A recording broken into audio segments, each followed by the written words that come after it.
Shaun Burrell. Shaun, man, thanks for so much taking some time out and coming on the show. How you doing, man? I'm good, thanks. Thanks for having me on. Yeah, dude, likewise, man. So you're in SoCal right now. You're avoiding the circus that is the U.S. Open, right? That's right, yeah. I lost out earlier in the week, and I make it a point to not go back, usually. So for people who have never been to the U.S. Open, describe what the circus is, because you've surfed this thing many times, and you've been there for, like, countless years. I mean, for people who've never been there, how can you describe what the circus is? It's I don't know. It's pretty crazy. It's probably it's just a madhouse of humans all over the place. You know, there's tons of bikini-clad girls walking around, and just I don't know. It's just humanity. Just millions of people everywhere, and you can't park. You can barely walk down the street. Right. I've heard estimates that 400,000 people show up to this thing every year. Is that right? Yeah, I would assume something like that over the week. It's pretty nuts. You know, a lot of things that are going on don't have anything to do with the surf contest. There's these big skateboard ramps and BMX ramps and body painting contests, or I don't know what else is going on. But it's just a big carnival festival. And how'd you do? Did you get out of the first? Cool, did you get out of the first round? No. I just first round clown. Feels like a standard QS event that you got burned out first round. Yeah, maybe, but I mean, you look at the lineup of surfers who are competing in this thing, and this is more like a world tour event than a QS.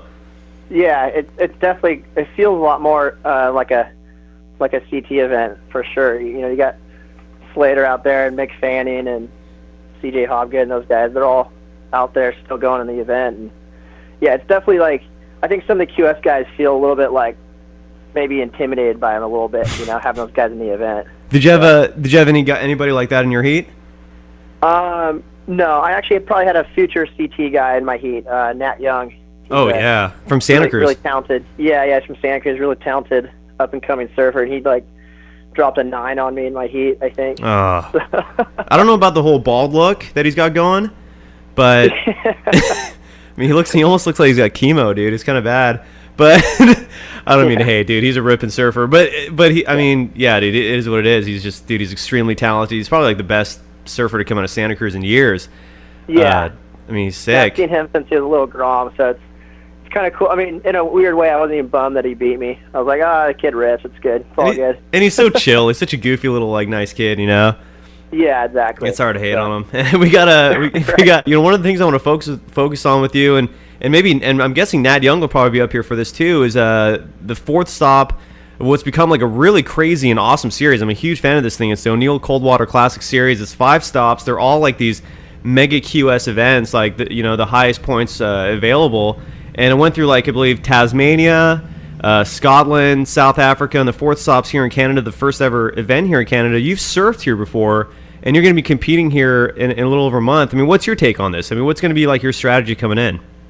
I mean, it's exciting. I grew up in Santa Cruz, so I welcome the cold water events, and I think I was up there about 5-6 years ago or so, and I love the place. I'm really looking forward to coming back. As far as strategy goes, strategy doesn't normally really change from one event to another. It's just you just go out and try to surf your best, But probably the number one preparation you do before going to the event, in cold water, to make sure you have your proper booties and gloves and everything. Exactly. Else. But you make sure you're coming prepared for it. Exactly. When you came here last time, do you remember specifically where you surfed and what your experience was like? To be honest, I can't remember the name of the beach, but I remember it was kind of the main beach with some hotels in front. Cox Bay, probably. Yeah, Cox Bay. That sounds familiar. And that was a really fun wave. It was a beach break with good sandbars and stuff. It was a lot of fun. I just remember a lot of trees and really, just real beautiful landscape. It is. I'm sure it's very much the same as it is now. Dude, it's crazy. You're this whole area is really in the middle of the wilderness. I mean, there's a bear walking by the place I'm staying at just 2 days ago. I have bald eagles living in the trees right next to my place. Dude, it's insane. It's so beautiful and gorgeous here, and the fact that they haven't had a major event like this until now just kind of blows my mind. I mean, props to O'Neill. They're probably not your sponsor, but I just want to give them kudos for having the event here. Real quick, who's sponsoring these days? I want to give them love. It's one of my Body Glove and Super 6 surfboards, Hamish Graham Nice. surfboards. Great boards. And also I work for the National Surf League. Yeah, That's kind of like my main sponsor, I guess. So yeah, one of the cool things about the NSL, the National Surfing League, and eventually the way this thing's going, hopefully someday soon, this can expand like kind of globally. It's already kind of reaching there. It's basically like a team format involving high schools. And explain away, man. I love this thing. I love it. Right. Well, yeah, it uses the game format.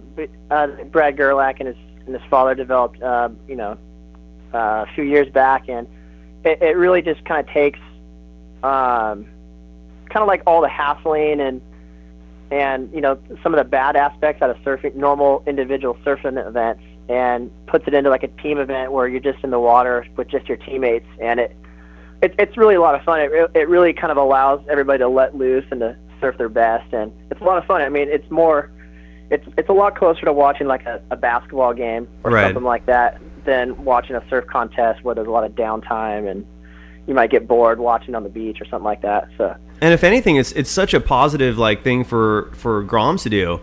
I mean, they could be out there getting in trouble. Instead, they're focusing all of their energy on like just being the best surfers and getting rewarded for it. It's pretty cool.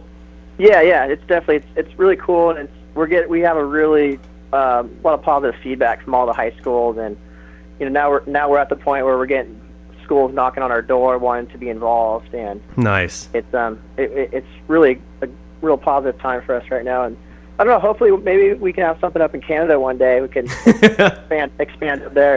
I think that'd be awesome, man. Well, Canada's going to be witnessing Shaun Burrell and his awesome surfing skills in a little over a month at the O'Neill Cold Water Classic Tofino. And Shaun, man, thanks for taking some time out, dude. I know there's the swell still hitting strong down there, and I know you could be surfing, so thank you so much for coming on, man. I really appreciate it. Yeah, no worries. I'm out there right now. All right, Shaun, take care, man. Okay. See ya. Beautiful.